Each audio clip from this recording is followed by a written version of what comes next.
인식해서 한국에서도 하브르타를 많이 가르치는 데가 많이 있어요. 근데 우리는 뭐 이제 급조되는 그런 상황들이 하다 보니까 하브르타에 대해서 좀 아직은 약한 부분이 많이 있겠죠. 근데 그럼에도 불구하고 계속 하브르타 토론 문화가 발전돼야 되겠죠. 하브르타를 통해서 많이 또 성숙해가고 그런 부분들. 그래서 어떻게 하면 하브르타를 잘할 것인가. 그 히브리 사고 전 시간에 히브리 사고에 대해서 잠시 소개를 드렸었는데요. 히브리 사고에서는 공부할 때 좀 중요한 메시지를 전하고 그거를 서로 이렇게 둘이 짝지어서 나누라고 그래요. 그래서 이제 서로 이제 좀 우리가 들은 것을 제대로 이해하고 있는지 서로 나누다 보면 서로 부족한 것을 채울 수가 있겠죠. 그래서 이제 그런 주어진 주제를 가지고 나누는 시간도 필요하고요. 그 하브르타가 우리는 아직 그런 훈련이 안 돼 있어서 뭔가 나누다 보면 또 의견이 충돌되면 막 격동하는 부분들이 있잖아요. 그런 것들이 아직 훈련이 덜 됐다고 해야 되겠죠. 그럼에도 불구하고 우리가 끊임없이 하지 않으면 이게 그 어떤 과정을 넘어갈 수가 없겠죠. 그래서 끊임없이 그런 때로는 충돌할 때 어떻게 상대를 기분 나쁘지 않게 그런 또 의사를 전달을 충분하게 잘 할 수 있을 것인가. 그런 것도 하나의 기술이 될 것이고. 그래서 유대인들이 사업을 잘하는 이유 중에 하나도 하브르타를 오랫동안 해서 상대를 설득할 수 있는 그런 설득 기술을 스스로 몸에 익혀져 있는 거죠. 그래서 저들은 사업에 누구나 탁월한 상대를 설득하고 이해시키고 그런 부분이 탁월한 것 같습니다.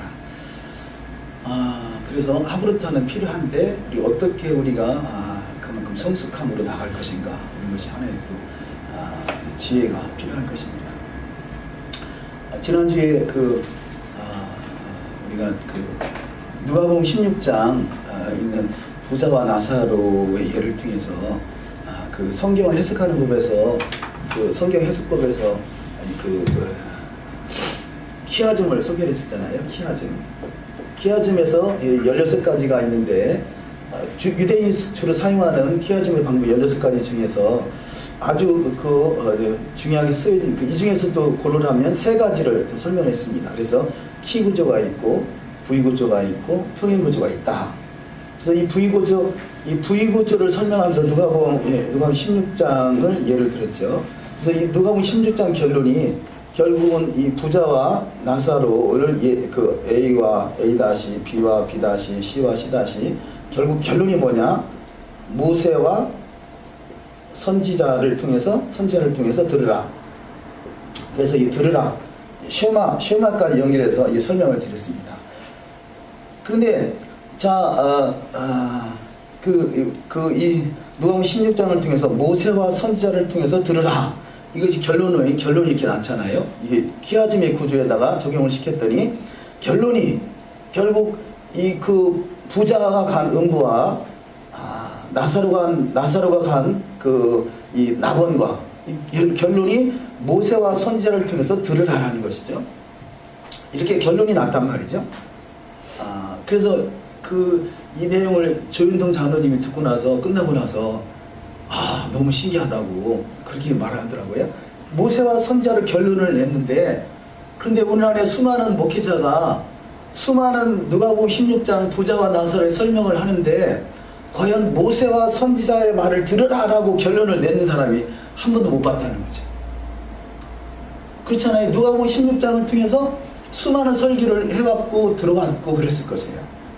그런데 과연 그분의 설교가 모세와 선지자를 들으라 라고 결론을 낸 사람은 우리가 히브리적 관점이 아니고서는 히브리 뿌리가 아니고는 그렇게 결론을 낼 수가 없을 거예요. 이렇게 결론을 낸 사람도 못 봤고요. 그래서 그만큼 이렇게 어떤 키아즘의 구조에 의해서 결론을 도출해내는 것 중요하다는 거죠. 그래서 이렇게 그 하나의 문장 속에서 하나님의 목적, 하나님의 계획과 의도와 뜻 이런 것을 찾아내는 것, 이것이 어떤 키아즘의 탁월한 어떤 하나의 성경 해석법 중에 하나라고 할겠죠. 이런 식으로 그 문장을 세세하게 살피는 것을 주경신학이라고 그래요. 주경신학. 그래서 그 히브리 사고에서는 이 주경신학을 많이 해요. 주경신학. 그 본문의 문장 하나하나 단어 하나하나를 자세히 살피는 것, 그런 내용들을 많이 하죠.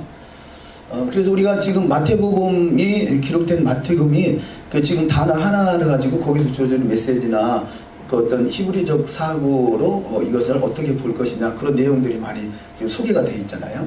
이런 것을 하나의 주경신학이다, 그렇게 말할 수 있을 거예요. 주경신학. 그런 단어는 우리가 별로 쓰지 않지만 이렇게 그 문장 하나하나 단어 하나를 자세히 살피는 것, 이것을 보통 주경신학이라 하고요.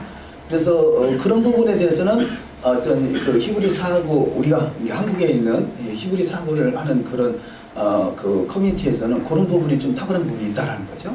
근데 문제는 결론을 모세와 선지자를 들으라 라고 결론을 내놓고 본인들은 모세와 선지자가 뭔지 모르고 있다는 거예요. 이 또한 참 안타까운 일인 것이죠. 안타까운 일인 것이죠. 그래서 이렇게 하나의 세세히 살피는 것도 중요하지만 성경 전체에서 주어오자 하는 메시지를 한눈에 볼 수 있는 것, 이 또한 더 중요하겠죠. 그래서 성경 전체를 한눈에 볼 수 있는 메시지를 가지고 있는 것이 히브리 뿌리인 거죠. 이 히브리 뿌리는 성경 어디를 봐도 결론을 도출해낸다는 거죠. 결론이 뭐냐? 결국은 이 결론에 물론 이 모세와 선지자를 통해서 이게 다 전부가 아니라 모세와 선지자를 통해서 결국 예견된 것이 예수하고, 결국 이 예수하고는 메시아 왕국의 왕이시고 모세와 선지자의 말씀은 그 메시아 왕국의 그 왕 되시는 그분이 통치하시는 법인 거죠. 법. 그래서 왕이 계시고 토라 법이 계시고 나라가 있고, 나라가 바로 이스라엘인 것이고, 이스라엘과 토라와 예수와 이 세 가지가 제대로 그 이해가 될 때 이것이 온전한 히브리 뿌리라고 그렇게 설명할 수 있겠습니다. 우리가 지난주에 그 쉐마에 대해서 여기서 결국은 모세와 선지자를 들으라, 그래서 이 들으라 쉐마죠. 쉐마 이스라엘. 그래서 유대인들은 신명기 6장 4절을 쉐마 이스라엘을 민족 신앙 고백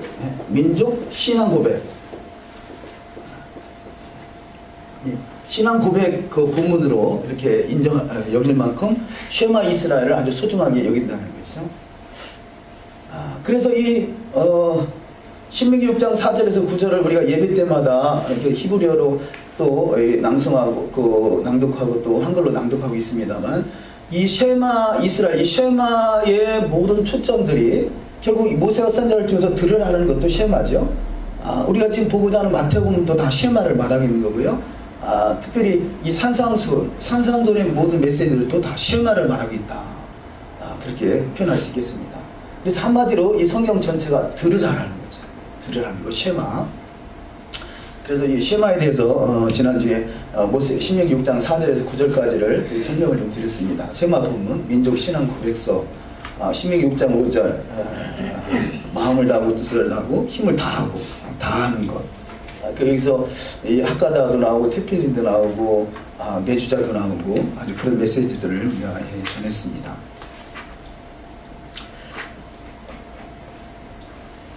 그래서 우리가 어떤 단어를 보느냐에 따라 그 어떤 단어가 어떤 의미를 가지고 있는가, 그것이 성경 전체를 연결해서 우리가 볼 수 있겠는데요. 우리 쉐마는 뭐 산상수훈하고 연결되어 있겠습니다만, 쉐마는 또한 십계명과 연결되어 있다고 볼 수 있겠죠. 십계명. 신명기 5장 10절을 한번 보시겠습니다.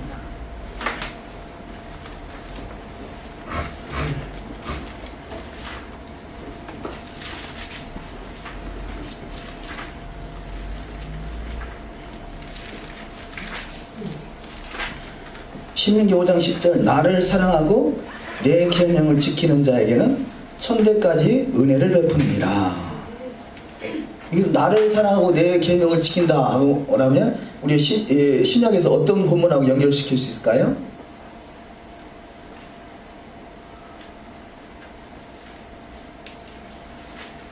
예수님께서 나를 사랑하는 자는 나의 계명을 지키라, 그러죠?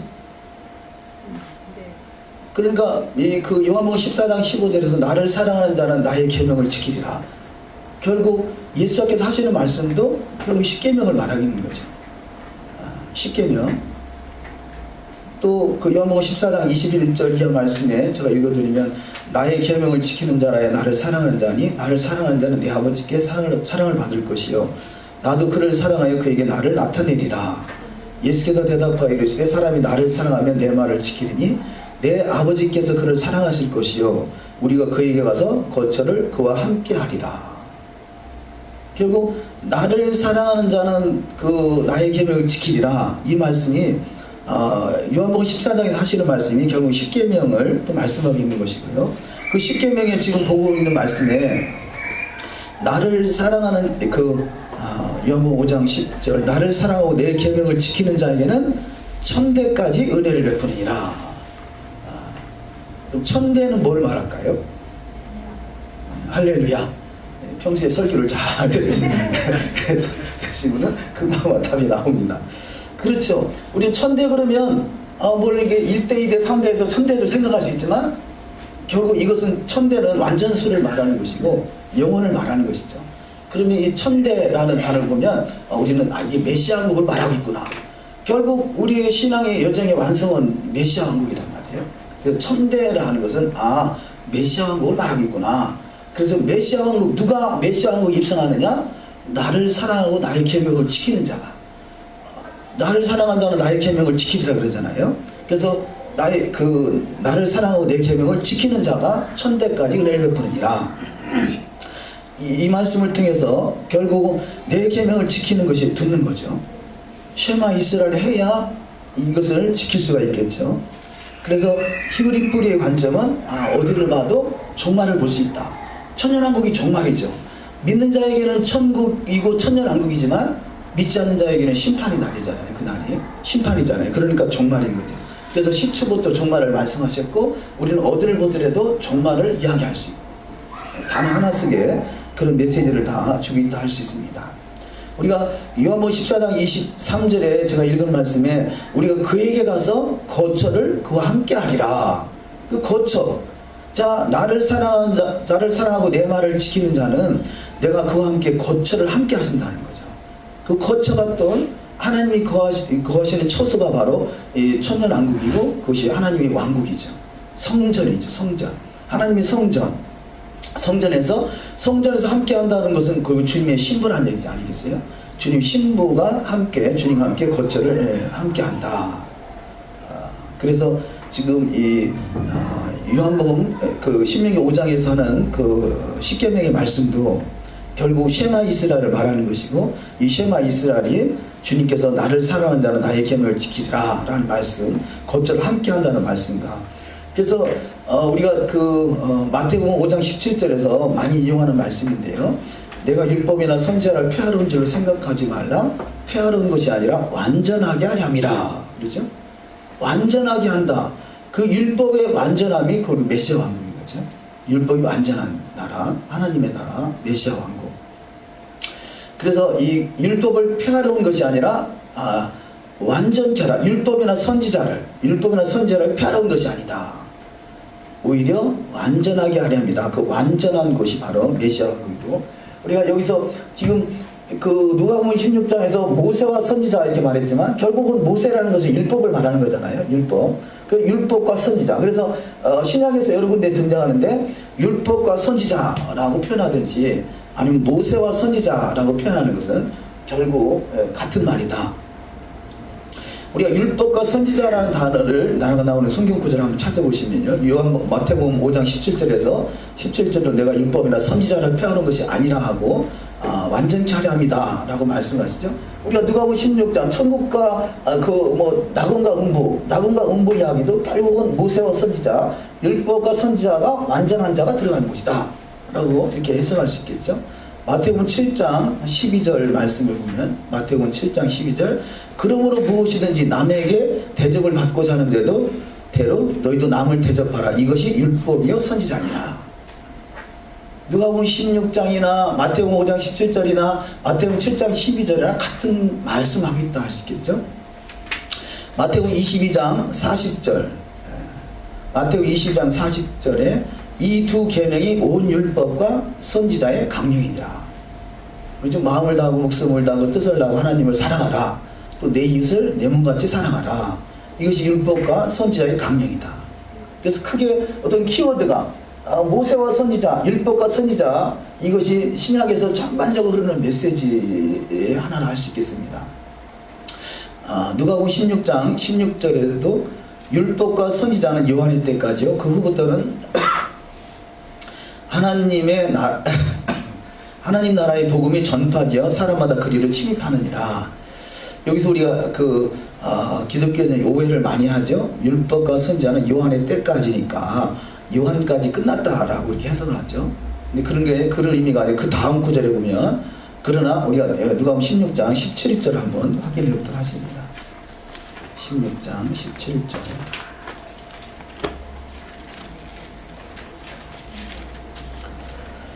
자, 16절부터 보시면 율법과 선지자는 요한의 때까지요. 그 후부터는 하나님 나라의 복음이 전파되어 사람마다 그리로 침입하느니라. 그러나 율법의 한 획이 떨어짐보다 천지에 없어짐이 쉬우리라.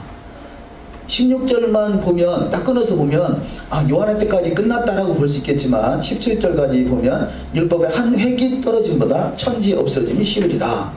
결국은 그래서 그럼 어떻게 해석할 것이냐. 저는 이 구절을요, 율법과 선지자는 요한의 때까지 완성됐다, 마쳤다. 성경이 완성됐다. 그 완성된 것을 결국 신약은 이제는 성취하는 거죠. 그래서 완성된 신약을, 완성된 타나크를 신약에서 성취해가는 것. 그래서 완성됐다고 해서 없어지는 것이 아니라 그것을 오히려 더 완전케 해가는 것.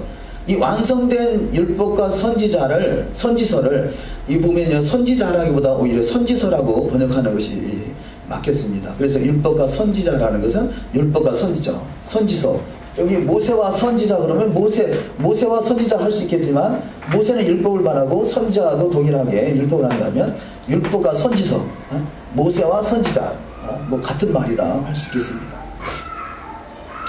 그래서 율법의 한 획이 떨어짐보다 천지 없어짐이 쉬우리라. 고로 천지는 없어진 적이 없고요, 율법의 한 획이 떨어질 수도 없다라는 거죠. 그래서 우리가 히브리 뿔 하는 사람의 중요한 원리 중에 하나가 시편 119편 142절 대저 율법은 진리니이다. 진리니이다. 대저 율법은 진리이다. 이것을 우리가 꽉 붙들어야 돼요. 대저 율법은 진리니이다. 진리는 처음과 중간과 끝이 같은 거죠. 에메트가 처음이고 타고가 끝이고 맴이 중간이고 처음과 중간과 끝이 같은 것. 이것을 에메트, 진리라고 하죠. 진리는 변하지 않은 것이죠. 변한다라면 그건 진리가 아닌 거죠. 우리가 진리라고 말하면서 그것이 신약 구약에서 여러 가지 영원히 지킬 규례다, 대대로 지킬 영원한 규례다, 이런 말씀들이 수없이 등장하는데요. 할례 문제, 절기 문제, 안식일 문제, 이런 부분들을 대대로 지킬 영원한 규례다, 그리고 여러 번 말씀하고 있는데, 그것이 신약의 시대에 와서 변했다고 생각하는 것은 진리가 아니라고 믿으니까 변했다고 할 수 있겠죠. 그래서 진리는 변하는 것이 아니다. 진리는 영원한 것이다. 목사님, 제가 이 부분을 사실 좀 다르게 이해가 되는 부분이 있었거든요. 왜냐면은 율법과 선지서가 만약에 요한의 때까지 정리가 됐다 그런다면, 사실 신약은 예수님의 제자 시대 때 써졌기 때문에 사실 그것도 조금 생각해 볼 부분이 있는데, 제가 이거를 이렇게 읽으면서 어떤 생각을 했냐면, 요한의 때까지는 율법을 통해서, 선지서의 글을 통해서 하나님께 인도되었잖아요. 근데 요한 이후부터는, 예수께서 오신 이후부터는 성령을 통해서 복음이 전파되어지고, 자격이 없는 이방인들조차도 밀고 들어갈 수 있는, 그 접붙임에 의해서 들어갈 수 있는 권한이, 그러니까 그 복음이 어떻게 보면 되게 제한적으로 유대인의 중심으로 있었던 복음이 그 이후로는 열방으로 퍼지게 될 수 있는 계기가 된 게, 요한이 이제 예수아가 오시는 길을 예비했잖아요. 그때까지는 율법과 선지자의 시대였지만, 이후로는 복음이 전파되는 곳마다 그들이 자격이 없는 이방인들조차도 밀고 들어갈 수 있는, 그걸로 저는 좀 이해가 됐거든요. 그래서 어떻게 보면 그것도 좀 일리도 있을 수 있겠다. 그러니까 우리가 해석은 얼마든지 뭐 풍성하게 할 수 있죠. 근데 어쨌든 율법과 선지서가 요한의 때까지라 할 때 해석은 여러 가지를 유추할 수 있지만 그 구절만 가지고는 어떻게 볼 거냐 하는 부분에 대해서 나는 이렇게 해석할 수 있겠다. 뭐 지금 이 율법과 선지서를 가지고 주님께서 다양하게 해석을 하잖아요. 근데 그 율법을 가감하는 것이 아니라 그 율법의 의도를 정확하게 드러내 주는 거죠. 그런 나갈 때 율법과 선지자가 요한의 때까지 나갈 때 그렇게 볼 수도 있고, 그런데 구약에서도 성령이 등장하고요, 하나님의 신이 등장하고, 또 구약에서도 이방인이 구원을 받기도 하거든요. 그렇죠. 그러니까 그것을 단지 딱 무작위에 딱 잘라서 말할 수는 없겠고, 이런 부분도 그러니까 구약과 신약 사이에서 이제는 이방인에게 전파되는 결정적인 계기가 됐긴 하지만, 그렇다고 이방인이 전혀 구원이 없었던 것도 아니고. 아닌데 주된 구원의 방법에 대해서 왜냐하면 만민에게 부어지면서 성령의 어떤 일하심은 예수와의 그 부활 이후로 이렇게 쭉 갔잖아요. 예수와께서도 어떻게 보면 열방의 구원이 되기 위해서 오신 분이시고 그렇다 보니까 저는 이제 그렇게 보였다는 거죠. 사실 네, 해석은 자유롭게 하실 수 있습니다. 예, 좋습니다.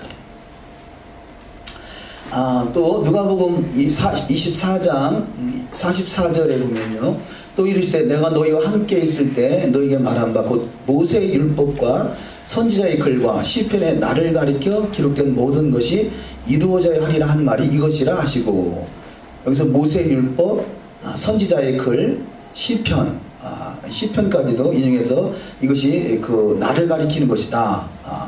결국 모세의 율법과 선지자의 글과 시편, 이것은 그림자라면 그 모세율과 선자와 시편의 것을 가리키는 것이 예수와를 가리키는 것이죠. 그래서 예수와 그림자는 하나의 짝이다. 예수와는 실체고 그 율법과 선지서는 선지서와 시편은 그림자, 청사진, 오형 라고 할 수 있겠죠. 그래서 그림자와 실체는 떨어질래야 떨어질 수 있는 것이 아니다. 그래서 예수께서 오셨다고 모세와 율법과 선지자의 글과 시편이 사라지는 것이 아니라 더 확실하게 드러내준 것이죠. 율법과 선지자와 시편에서 말하고자 하는 실체를 더욱더 확실하게 드러내줍니다. 어찌 보면 꿈이나 환상은 조금 어렴풋이 내가 꿈을 꿨는데 이게 무슨 뜻일까 하고 고민하게 되잖아요. 정확하게 하나님이 보여줬으면 고민할 거 없죠. 이게 이런 뜻이다라고 하는데 대개의 경우는 고민할 수밖에 없고 기도할 수밖에 없는 그런 꿈들을 주신단 말이에요. 근데 그것이 우리가 잘못 해석할 수도 있겠고 바르게 해석할 수도 있겠습니다만, 어쨌든 그렇게 명확하게 보이지 않는 그 부분이 명확하게 드러나신 분이 예수하다는 거죠. 예수하. 그래서 우리의 꿈이나 어떤 예언이나 이런 것도 필요하겠습니다만, 그 실체는 곧 예수화를 드러내주는 것이다. 그런 모세의 율법과 선지자의 글과 시편이 사라지는 것은 아니고요. 어쨌든 지금 이 또한 모세의 율법과 선지자의 글과 시편도 쉐마잖아요. 쉐마, 들으라는 것이죠. 사도행전 13장 15절, 율법과 선지자의 글을 읽은 후에 회당장들이 사람을 보내어 물어가르되 형제들아 만일 백성을 권할 말이 있거든 말하라 하니, 율법과 선지자의 글을 읽을 때 회당장들이 사람을 보내어 물어가르되 형제들이 만일 백성을 권할 말이 있거든 말하라.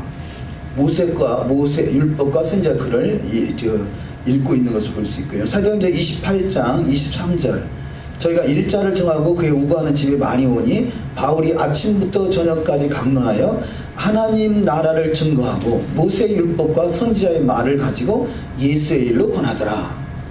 하나님의 나라를 모세의 율법과 선지자의 말을 가지고 전하더라는 것이죠. 그래서 우리는 지금 이것이 필요한 거죠. 우리는 과거에는 복음, 마치 율법과 복음을 나눠서 이 복음만이 참 복음, 이게 온전한 말씀이라고 생각했는데요. 이 지금 본문은 사도 바울이 모세의 율법과 선지자의 말을 가지고 예수를 증거하고 하나님 나라를 증거했다라고 하고 있습니다. 그래서 우리가 지금 이 구약에 좀 그 어떤 그림자로서 가려져 있는 그 모세의 율법과 선지자의 글을 가지고 예수를 드러낼 수 있다면 유대인과 이방인이 그리스도 안에서 하나가 될 수 있는 결정적인 계기가 되겠죠.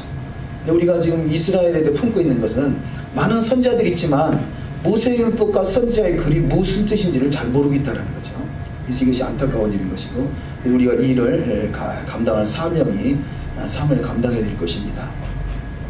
로마서 3장 21절 한 구절 더 보시면 이제는 율법에 하나님의 한 의가 나타났으니 율법과 선지자들의 증거를 받은 것이라. 그래서 구약에서는 끊임없이 모세의 율법과 선지자를 말한다면 신약에서는 예수와, 그래서 그 구약에 있는 그 모세 율법과 선지자 그림자라면 신약에는 예수와는 실체다. 그림자와 실체는 하나다. 자, 율법과 선지자라고 좀 그렇게 기록이 되는데요. 누가복음 16장에는 지금 누가복음 16장에는 그 부자와 나사로 이야기에서 모세의 선지자와 모세와 선지자를 말하고 있습니다. 누가복음 16장 29절 아브라함이 가로되 저에게 모세와 선지자들이 있으니 그들에게를 들을지니라. 16장 31절 가로되 모세와 선지자들에게 듣지 아니하면 비록 죽은 자 가운데서 살아나는 자가 있을지라도 권함을 받지 아니하리라 하였다 하시니라. 죽은 자가 살아나서 전하면 얼마나 현장감이 있겠어요? 실제 뭐 죽었다가 살아나서 전하는 분도 있고요. 천국 지옥을 경험하고 와서 전하는 분도 있고 한데, 근데 참 안타까운 것은 그분들이 말씀대로 살아야 된다라고 하지만 여기 지금 본문과 같이 모세와 선지자의 말은 별로 말하지 않더라는 거죠. 그분들도 본 것도 그분들이 본 것, 이 뭐 천국과 지옥을 봤다 하니까 그걸 부정하지는 않지만, 그러나 그분이 본 것이 전부라고 할 수는 없는 것은 모세와 선지자의 말을 듣지 않으면 이렇게 말하겠는데 이 말은 별로 안 하더라는 거죠. 제가 관증하고 이렇게 천국 지옥 이렇게 말씀하시는 분들 말씀대로 살아야 된다는 것은 많이 말하는데요. 모세 율법과 선지자의 글을 강조하는 분은 별로 못 봤어요. 별로 못 본 거야. 저는 못 봤어요. 못 봤는데 성경은 그렇게 말하고 있다는 거죠. 여기 지금 더더구나 음부와 낙원에 대한 이야기잖아요. 모세와 선지자들에게 듣지 아니하면, 모세와 선지자를 듣지 아니하면 그것은 온전한 복음이 아니라고 할 수 있겠죠. 선지자를 선지서로 보면 되겠습니다. 이게 모세의 율법과 선지서를 듣지 아니하면, 듣는 것이 셈하잖아요. 셈하. 그만큼 모세 율법과 선지자의 글도 신약에서 많이 강조되고 있고요. 계시록을 그 성경을 연구하는 분이, 히브리적 관점에서 성경을 연구하는 분이 계시록을 보면요, 계시록의 3분의 2가 모세 율법과 선지자의 글을 말하고 있다는 거예요. 그만큼 많은 부분들이 모세 율법과 선지자를 연결시켜서 설명하고 있는 것을 볼 수 있습니다.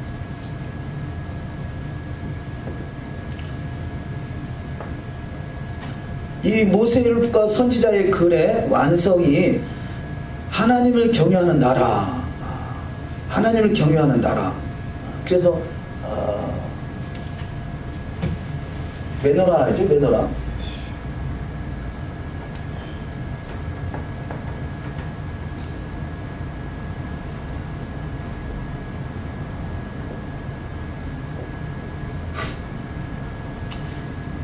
이 중간에가 예수와의 영, 여호와의 일곱 영이라고 우리가 설명하죠. 일곱 영. 그런데 이사야 11장 2절에 보면 여호와 일곱 영이라고 말하는데 여기는 분명히 6영이 기록되어 있어요. 지혜와 총명과 모략과 재능과 지식과 여호와를 경외하는 신. 하나, 둘, 셋, 넷, 다섯, 여섯. 그래서 6영인데 어떻게 7영이라고 하지? 이런 생각을 저도 많이 했었거든요. 히브리적 관점을 보니까 여 가오 중간에가 예수와의 영인 거죠. 그렇다면 여기가 지혜, 총명, 모략, 재능, 지식, 여호와를 경외하는 영 이렇게 구분이 됩니다. 그래서 지혜로 세상을 창조했다고 그러죠. 태초 하나님 천지를 창조하신 창조의 말씀이 기록되어 있고, 총명과 모략과 예수와의 영과 여기 사니까 1000년, 2000년, 3000년, 4000년 초기에 예수님이 창조하셨고 4000년 예수께서 초림하셨고, 그 다음에 재능과 지식, 주님이 다시 오실 지식의 나라는, 다시 올 나라는 지식의 나라. 지금 그래서 지식이 풀어지는 시대다 이렇게 설명합니다. 그래서 이 지식이 풀어지는 이 시대에 하나님을 아는 지식으로 채워진 이들이 하나님을 경외하는 나라에 들어가는 거죠. 그래서 하나님을 경외한다, 경외한다라는 단어가 나오면 이것이 1000년, 2000년, 3000년, 4000년, 5000년, 6000년, 7000년 하나님 경외하는 나라가 바로 메시아 왕국, 메시아 왕국이다, 천년 왕국이다, 천국이다, 이렇게 우리가 이해할 수 있다는 거죠. 그래서 아브라함의 신앙의 완성이 이제야 내가 하나님을 경외하는 줄 알았다 이렇게 말하죠. 창세기 22장 12절을 보겠습니다. 창세기 22장 12절.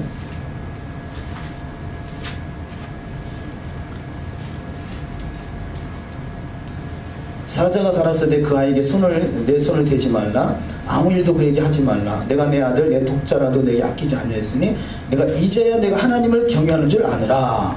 이제야, 아니 창세기 12장에서 부르셨는데 지금 이 창세기 22장에 와서 이제야 그 신앙을 완전히 그 하나님께서 인정하는 그런 상태까지 옴을 볼 수 있습니다.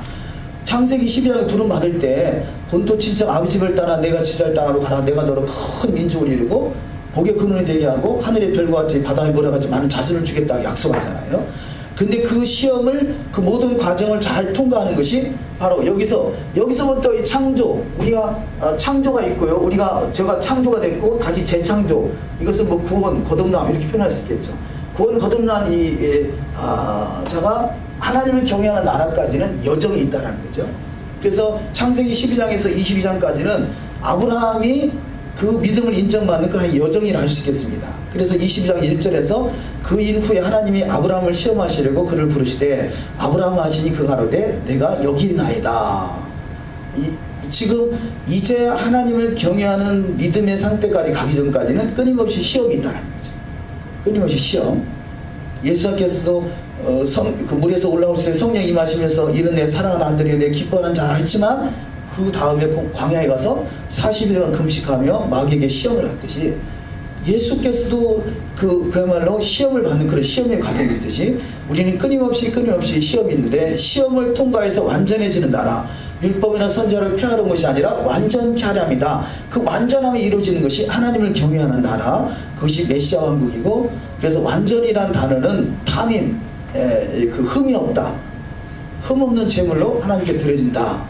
그래서 점도 없고 흠도 없이 보존되기를 원한다. 이것이 결국은 예수와의 나라 메시아 왕국을 말하고 있다. 그래서 예수와 그 믿음의 조상인 아브라함을 통해서 그가 하나님을 경외하는 믿음의 상태까지 가기까지는 나름대로 과정이 있었고요. 이때를 우리는 마태복음에서 30배, 60배, 100배 결실을 맺느니라. 그래서 100배의 결실을 맺는 때가 바로 하나님을 경외하는 때다. 그렇게 봅니다. 그래서 100배 하나님을 경외하는 나라, 1000대 이런 것들이 바로 메시아 왕국 완전한 나라라고 이해를 하시면 되겠습니다. 여기서 그 경외한다라는 단어가 야레라는 단어인데요. 야레 경외하다라는 말도 되겠고요. 두렵고 떨림, 존경하다, 경배하다, 두려워하다, 무서워하다. 그래서 하나님을 두렵고 떨림은 하나님의 말씀을 받으라. 그런 말씀입니다. 자, 두렵고 떨림, 하나님을 경외하는 상태가 뭐냐? 하나님 말씀을 두렵고 떨림으로 받을 수 있는 상태. 그 말은 그 말씀 앞에 경외감을 표현하는 거죠. 우리가 그냥 한 귀로 듣고 한 귀로 흐르는 것이 아니라 그 말씀을 얼마나 소중하게 여기면 두렵고 떨림으로 그 말씀을 받을 것인가. 지금 이 창세기 22장 12절 봤는데 17절에 보면 17절 내가 내게 큰 복을 주고 내 씨로 크게 성하여 하늘의 별과 같고 바닷가의 모래와 같게 하리니 내 씨가 그 대적의 문을 얻으리라.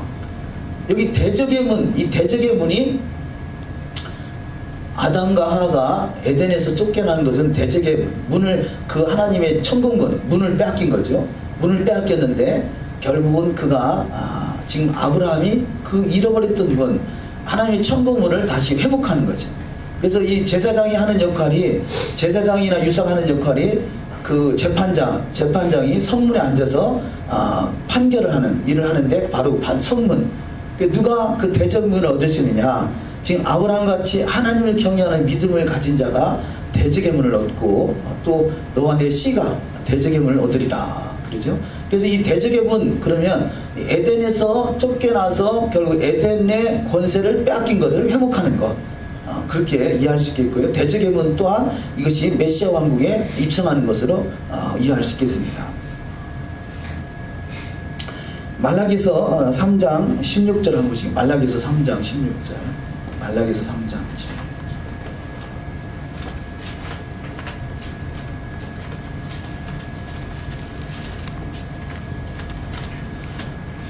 말라기서 3장 16절에 보시면요, 그때 여호와를 경외하는 자들이 피차의 말하며 여호와께서 그것을 분명히 들으시고 여호와를 경외하는 자와 그 이름을 존중히 생각하는 자를 위하여 여호와 앞에 있는 기념책에 기록하셨느니라. 이 기념책, 이것이 왕국에 입성할 수 있는 자격을 부여받는 것, 그렇게 또 이해할 수 있겠습니다. 그래서 경외한다 그러잖아요. 여기서 경외하는 단어가 나오죠. 여호와를 경외하는 자와 그 이름을 존중히 생각하는 자, 두렵고 떨림으로 말씀을 받는 자, 이들이 하나님의 기념책에 기록될 만한 자, 이것이 그 완전케 하는 자, 왕국에 입성하는 자, 그런 메시지들을 같이 부여할 수 있겠습니다.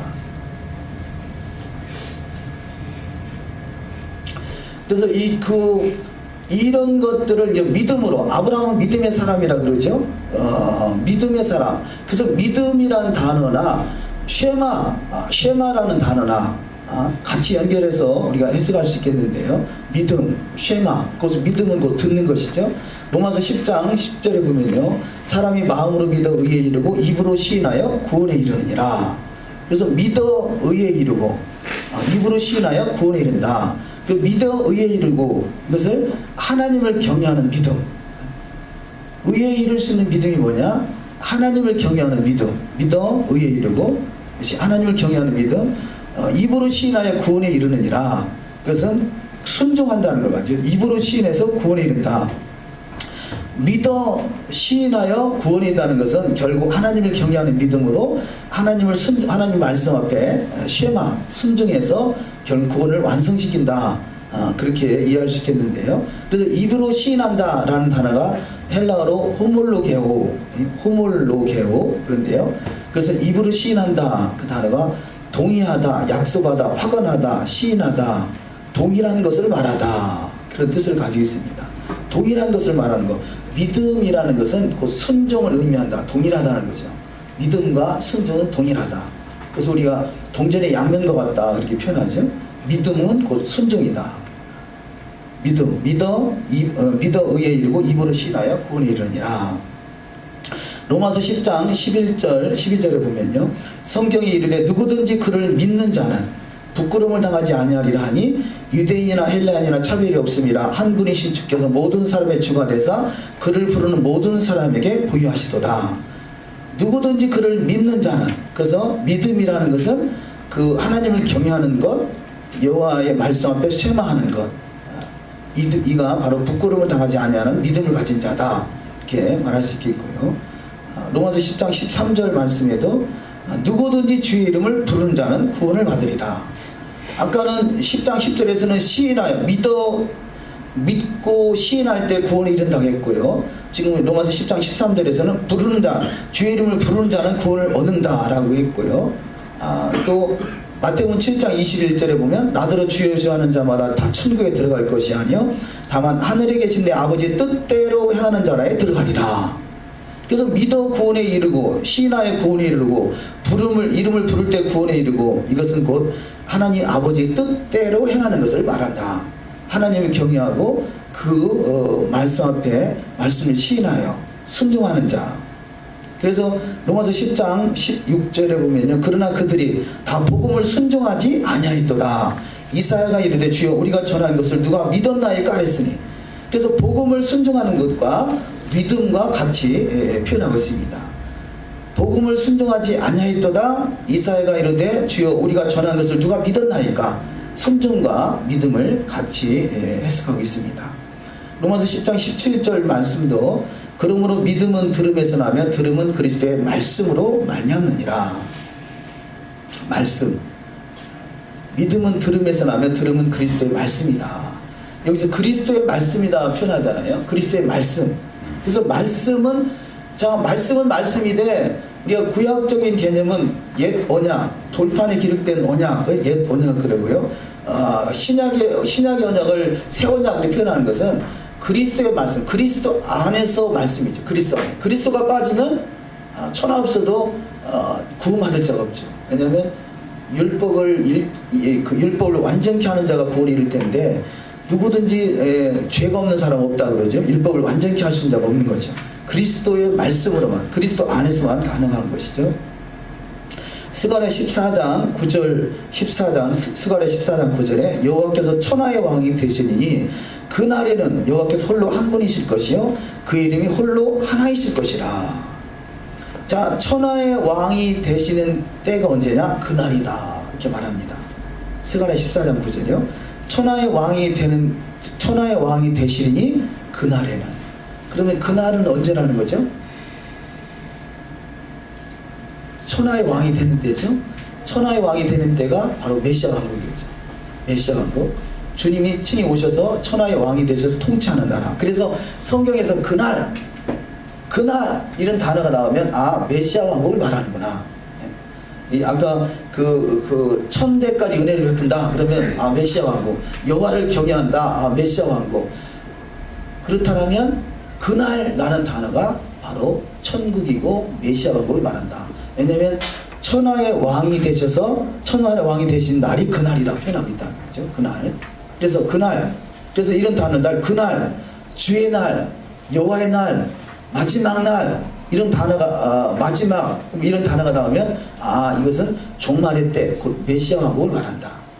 밑잠자는 종말이고 밑잠자는 메시아 왕국이다. 이게 같은 의미다. 그날, 주의 날, 여호와의 날, 마지막 이런 단어들이 바로 그 메시아 왕국을 말하는 것이다. 그래서 이제 우리가 성경을 영적으로 이해하는 우리 눈을 넓히는 것입니다. 우리 단어를 어디를 보더라도 이런 단어가 나오면 메시아 왕국에 초점이 맞춰져 있다. 그래서 성경의 많은 부분들은 그 결국 종말의 때 메시아 왕국을 말하고 있는 것입니다. 그래서 우리는 미리 이미 성경에서 말하고자 하는 그 과거 미래까지도 미리 알고 사는 거죠. 그렇기 때문에 우리가 흔들리지 않을 수 있는 것은 우리가 그날을 바라보기 때문이죠. 스가랴 13장 1절 말씀을 보면요. 그날에 죄와 더러움을 씻는 셈이 다윗의 족속과 예루살렘 주민을 위하여 열리리라.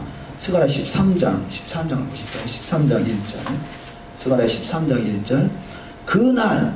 그래서 그날 그러면 이때가 바로 메시아 왕국이구나. 그날에 죄와 더러움을 씻는 셈이 다윗의 족속과 예루살렘 거민을 위하여 열리리라. 근데 계시록에서 보면 마지막 때는 그 바다가 말라버린다고 그러잖아요. 그런데 여기는 죄와 더러움을 씻는 셈이 다윗의 족속과 예루살렘 거민을 위하여 열린다 그럽니다. 그래서 이 계시록에서는 바다, 용이 나오고 짐승이 나오고 짐승이 올라오고 하는 바다는 이 세상을 말하는 거고요. 이게 막 혼탁해 있는 이 혼탁해 있는 그런 물을 말하는 거예요. 물이 두 가지가 있는 거죠. 자, 혼탁해져 있는 물과 에덴에서 흐르는 생수가 흐르는 물이 있어요. 그래서 여기서 말하는 죄와 더러움을 씻는 셈은 바로 다윗의 족속과 예루살렘 거민을 위해서 열리리라. 그래서 바다가 마른다고 모든 물이 다 마르는 게 아니라 에덴이 열려서 에덴의 죄와 더러움을 씻는 셈이 열리는 거죠. 스가랴 에스겔서 47장에 보면 그 성전에서 물이 흘러서 문지방에 흘러서 발목까지 무릎까지 허리까지 창일해지고 만민을 소생케 한다고 그러죠. 거기서 생수가 흐르는 거죠. 그래서 이것을 기억하기 때문에 그날에는 더러움을 씻는 셈이 다윗의 족속과 예루살렘 거민에서 에덴에서 물이 흐르는 것이에요. 에덴. 그래서 에덴에서 제일 가까이서 흐르는 물을 요단이라고 그러죠. 요단. 우리가 그 어떤 현존하는 지식으로는 에덴이 어디냐라고 할 때 에덴을 이것이 이란과 이라크 지역이다라고 표현하는 분이 있습니다만요. 히브리적 관점에서는 에덴이 어디냐? 이스라엘인 거죠. 예루살렘인 것입니다. 그래서 예루살렘의 성전터에서 물이 흘러서 이렇게 만물을 소생케 하게 된다. 그래서 그 예루살렘에 가장 가까이 있는 것이 요단강이고 우리가 세례 요한이 세례를 베푼 것이 요단강이고 그것은 에덴으로 회복하는 것을 주는 메시지를 가지고 있는 거죠. 에덴으로 돌아가는 것.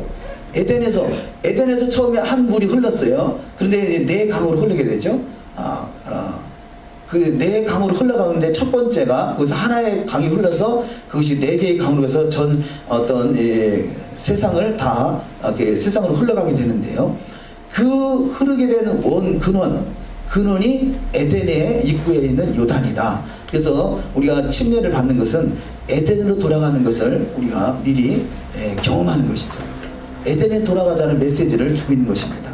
그래서 에덴에서 회개하러 천국이 가까우느니라. 그래서 유단에서 세례를 베풉니다. 근데 그날은 바로 메시아 왕국이고 죄와 더러움을 씻는 셈이 다윗의 족속과 예루살렘 거민을 위해서 열리라. 누가 그 에덴에서 흐르는 생수를 경험하게 되느냐? 다윗의 족속과 예루살렘 거민. 그 요단강이 에덴에 있었던 네 개 강 중에 하나라는 어떤 자료가 있나요? 자료들은 많이 있죠. 자료들은 많이 있는데 그 신빙성은 우리가 갑자기 그 신뢰할 것이냐 하는 부분이 문제겠죠. 유대 그런데 그런데 메시아닉들은 그렇게, 유대인들은 그렇게 봐요. 그래서 한 번도 들어본 적이 없어요. 처음 듣는 얘기. 그래? 네. 설교를 많이 안 들었구나. 그래서 그래서 그 예루살렘 동편이 감람산이잖아요. 감람산, 예루살렘 바로 그 성전터가 있고 성전터 동편이 감람산인데 그 아담이 성전터가 유다 에덴이고 그 에덴에서 쫓겨나서 감람산에서 에덴을 바라보면서 그 예배했다는 거잖아요. 그래서 감람산에 예배터가 있어요. 그 감람산에서 그래서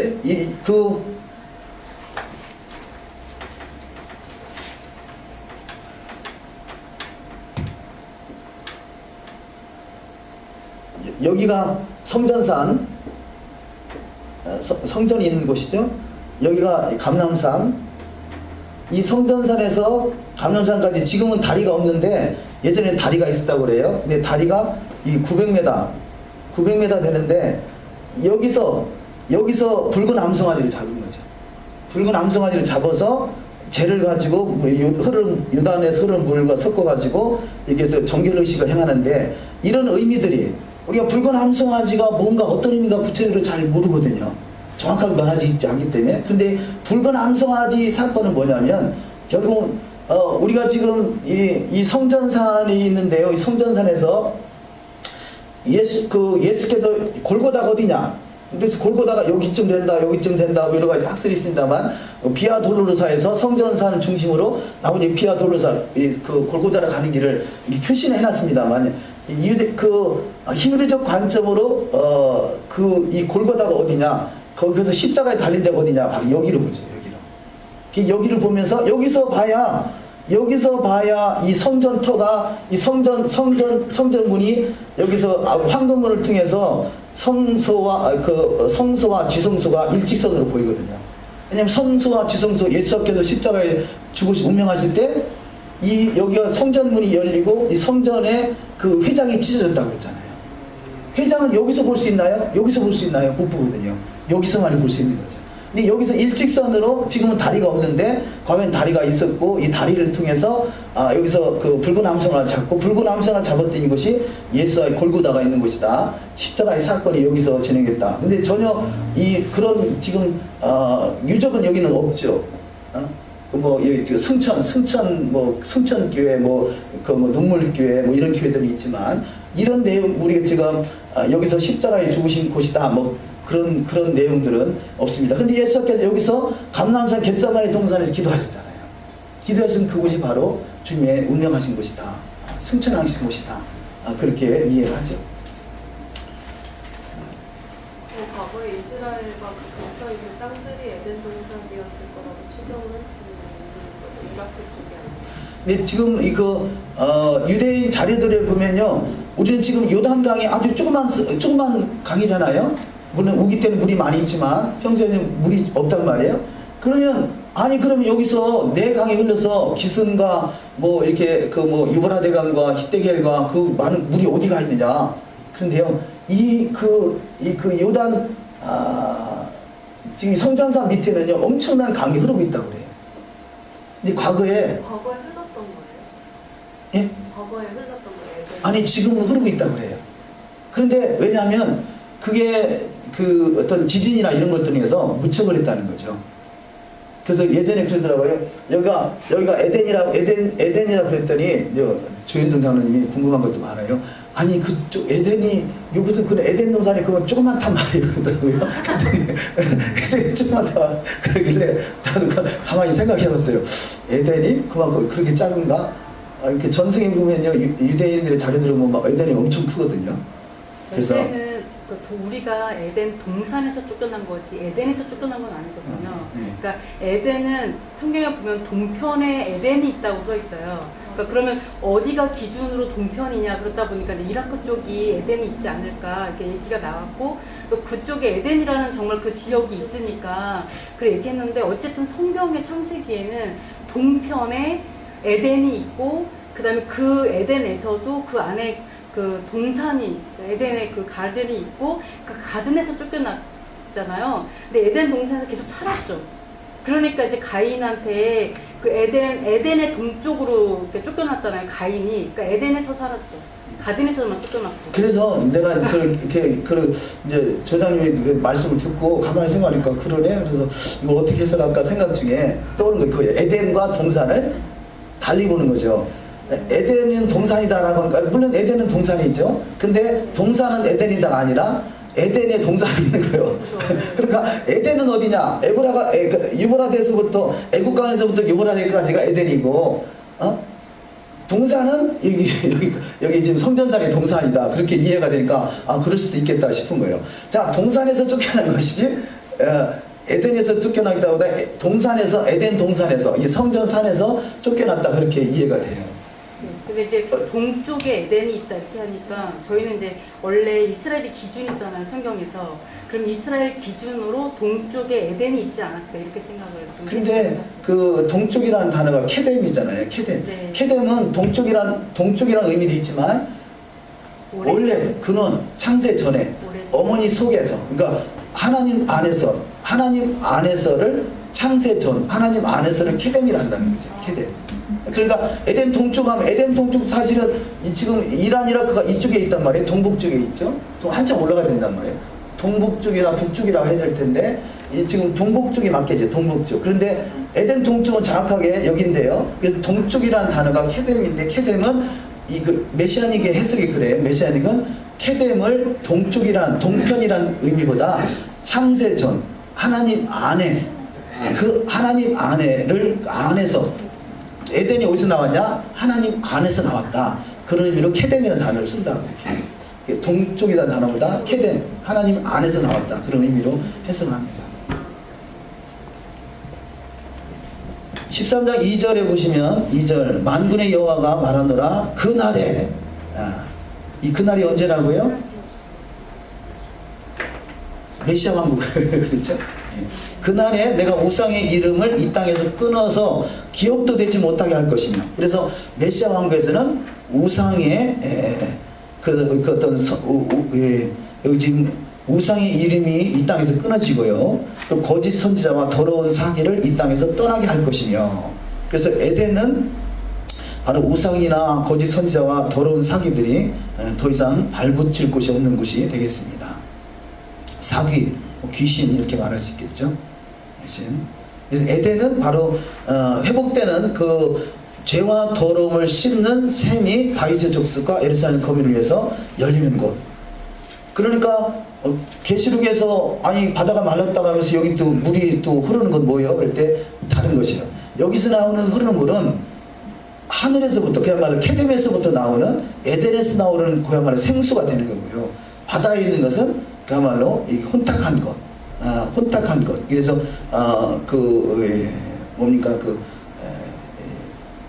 거짓 영 이세벨이 영이 그야말로 바다를 타고 있다고 그러죠. 바다를 타고 있는 것. 바다는 새삼을 말하고요. 여기서 죄와 더러움을 씻는 샘은 바로 에덴에서 흐르는 생수. 원래 에덴에서 물이 생수가 나왔었죠. 그 생수로 흐르는 물, 생수를 통해서 그 모든 것이 마무리 소생하게 됩니다.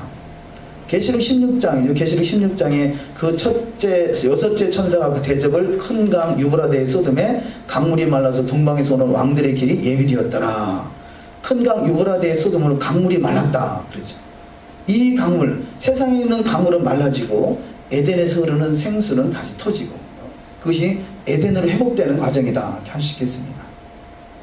계시록 17장 1절 말씀에 또 7 대접을 가진 7 천사 중 하나가 와서 내게 말하여 이르되 이리로 오라. 많은 물 위에 앉은 큰 음녀가 받을 심판을 내게 보이리라.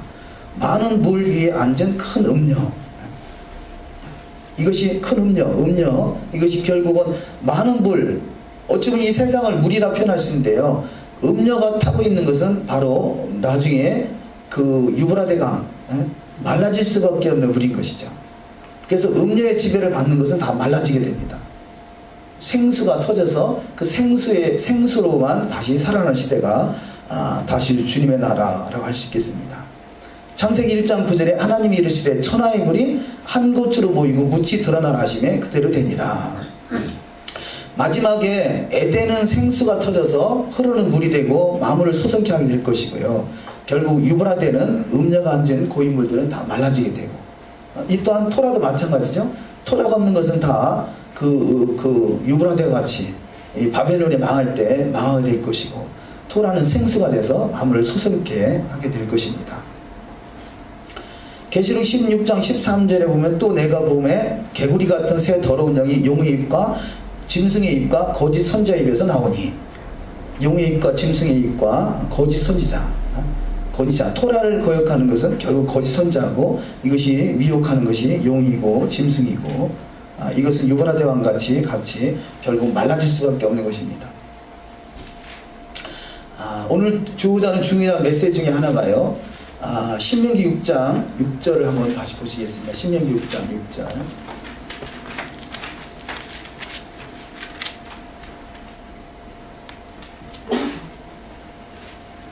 신명기 6장 1절에 보면 오늘날 내가 내게 명하는 이 말씀을 너는 마음에 새기고, 그렇죠? 자, 쉐마의 말씀을 오늘날 내가 내게 명하는 이 말씀을 너는 마음에 새기라는 것입니다. 오늘날, 혹은 오늘 이렇게 되어 있죠. 개정성경에는 오늘 이렇게 되어 있는 것 같은데요. 오늘이 주어지는 메시지가 뭐냐 하는 것입니다. 오늘 너는 말씀을 마음에 새기게 된다는 거죠. 첫째, 1차적으로 내일 새기는 것이 아니라 오늘 새기게 되는 것이죠. 오늘 새게 된다. 그래서 이 똑같은 말을 주기도문에서 하고 있는 거예요. 오늘 너는 말씀을 마음에 새겨라. 주기도문에서 오늘 우리에게 일용할 양식을 주옵시고.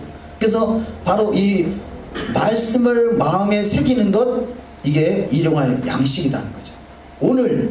자, 그러면 여기서 말하는 오늘이라는 단어는요, 지금 이 순간에 말씀을 마음에 새기는 이 오늘 이 시간이 하나님의 나라가 이루어지는 시간입니다. 말씀을 마음에 새기는 시간이 하나님의 나라가 이루어지는 시간입니다. 그래서 마태복음 6장 9절에 그러므로 너희는 이렇게 기도하라. 하늘에 계신 우리 아버지여, 이름이 거룩히 여김을 받으시오며 나라가 임하옵시며 뜻이 하늘에서 이루어진 것 같이 땅에서도 이루어지다. 그래서 오늘 말씀을 마음에 새기는 시간이 나라가 임하는 시간이고요, 뜻이 하늘에서 이루어진 것까지 땅에서도 이루어지는 시간입니다. 오늘 이곳이 미룰 일이 아니라 오늘 말씀이 마음에 새겨지는 시간이 나라가 임한 시간이고, 나라가 임한 시간, 하늘의 뜻이 하늘에서 이루어지고 땅에서도 이루어지는 시간. 하늘의 본체가 이루어질 때 땅의 형상이 나타나게 됩니다. 우리가 땅의 현상이 나타나는 것은 하늘의 본체가 허락되기 때문이죠.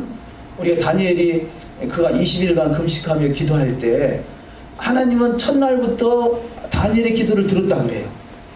그런데 그 기도를 가브리엘이 가브리엘 천사가 기도를 받아서 내려오는데 20일간 걸렸고 바사국군이 막고 있어서 그거를 미가엘 천사에게 도와서 20일 만에 도착했다고 그러죠. 하나님은 하늘에서 이루어지게 하셨고, 하늘에서 이루어지는 시간이 땅에서 도착하는 시간이 있었습니다만, 말씀이 마음에 새겨지는 그 시간이 오늘 이것이 이루어지는 시간이라는 거죠. 오늘. 그래서 나라가 임하는 시간이야. 우리가 그렇잖아요. 말씀을 말씀을 언제부터 지킬 것인가? 내년부터 샤bat 지킬 거야. 그래서 아직은 이루어지지 않은 시간인 거죠. 내가 지금 이 순간 말씀이 깨달아지시는 시간에 그 말씀을 실행하는 그 순간이 하나님 나라가 이루어진 시간이죠. 그래서 오늘이라는 단어는 우리가 조금 전에 봤죠. 그날이라는 단어는 미래에 이루어질 예래요. 앞으로 메시아 왕국을 말하고 있는 것이에요. 그런데 오늘이라는 단어는 하나님 나라가 지금 이루어지는 시간이에요. 그래서 자, 우리가 그날을 바라보며 사는 그 자세가 오늘 이 시간이 더 중요한 거죠. 그날은 미래에 이루어질 일이고 오늘은 바로 하나님 나라가 이루어지는 시간이기 때문에 그렇습니다. 그래서 오늘 이루어지는 그가 바로 그날에 들어갈 수 있는 자격이 되는 거죠. 오늘 이루어지지 않았다면 그날도 상관이 없겠죠. 물론 그때 가서 또 해결을 얻을 수 있겠습니다만 근본적으로는 오늘이라는 단어는 하나님의 나라가 이루어지는 순간, 찰나. 그래서 하나님의 나라, 오늘 그것은 하나님의 나라 이렇게 이해하시면 되겠습니다. 오늘은 오늘이란 단순한 단어라기보다 하나님의 나라. 그래서 오늘 우리에게 일용할 양식을 주옵시고 이렇게 말하는데요. 이 일용할 양식을 주옵시고 이 일용할 양식이 뭐냐? 일용할 양식, 먹는 것도 일용할 양식이 되겠습니다만요. 우리가 신명기 6장 6절과 마태복음 6장 그 11절을 연결해서 설명을 드리는데요. 일용할 양식이 뭐냐? 말씀이 마음에 새겨지는 것. 이것이 일용할 양식인 거죠. 하나님 나라가 우리가 먹으면 힘이 나잖아요. 말씀이 먹으면 하나님 나라가 이루어지는 거죠. 그래서 말씀을 마음에 새기는 것, 마음에 새기는 것, 이것을 우리 성경에서 오늘이라 표현한다는 거죠. 오늘. 이것이 어떤 성경을 해석하는 중요한 원리가 되겠습니다. 그래서 마태복음 5장 17절에 내가 율법이나 선지서를 폐하러 온 줄로 생각하지 말라. 폐하러 온 것이 아니요 완전케 하려 합니다. 그러면 완전이라는 것은 오늘 일을 말하는 거죠. 오늘. 자, 지금 하나님 나라가 이루어지는 그 하나님의 나라, 오늘. 이것이 바로 완전이다 라고 할 수 있겠습니다. 완전. 그래서 지금 우리가 지금 마태복음 6장이 산상수훈을 말하는 거잖아요. 산상수훈의 메시지가 산상수훈을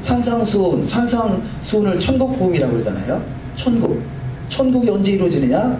말씀이 마음에 새겨지는 그 시간에 천국이 이루어지는 거죠. 하나님 나라가 이루어지는 시간, 이것을 완전이다 이렇게 설명할 수 있겠습니다. 그래서 이 말씀들이 지금 우리가 쉐마를 통해서 계속 연결시켜서 설명하고